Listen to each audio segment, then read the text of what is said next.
ये कहानी किसी भूत की नहीं है।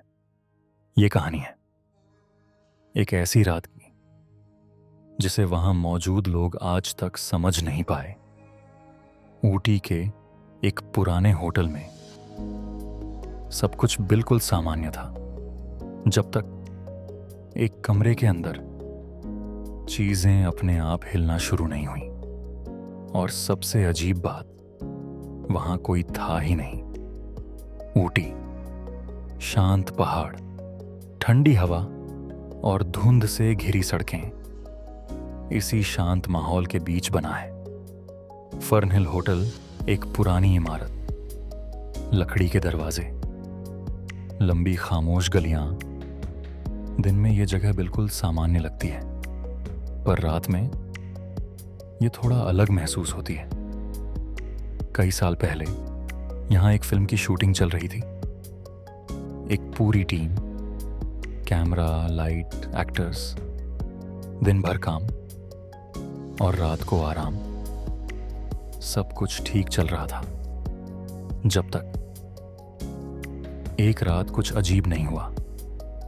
रात करीब 1 बजे एक कमरे में रुके कुछ लोगों ने हल्की आवाज सुनी, जैसे कोई फर्नीचर खिसका रहा हो। पहले उन्होंने सोचा शायद ऊपर वाले कमरे से आवाज आ रही है, लेकिन धीरे धीरे वो आवाज उसी कमरे के अंदर से आने लगी। कुर्सी हल्की सी हिली, फिर टेबल जैसे किसी ने उसे धक्का दिया हो, लेकिन कमरे में कोई नहीं था। पहले तो किसी ने यकीन नहीं किया, लेकिन जब बाकी लोगों ने भी वही आवाज सुनी तो सब बाहर निकल आए। कॉरिडोर में खड़े होकर सबने उस कमरे की तरफ देखा। दरवाजा बंद था। उन्होंने दरवाजा खोला, कमरा खाली था, सब कुछ अपनी जगह पर। लेकिन कुछ सेकंड पहले जो आवाजें आ रही थीं, वो कहां से आईं?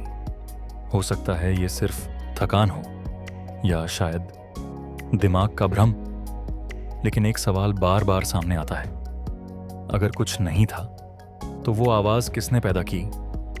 सोचिए, आप उसी कमरे में हैं, रात का समय, बाहर सिर्फ हवा की आवाज, और अचानक आपके सामने रखा एक कुर्सी हल्की सी हिल जाए।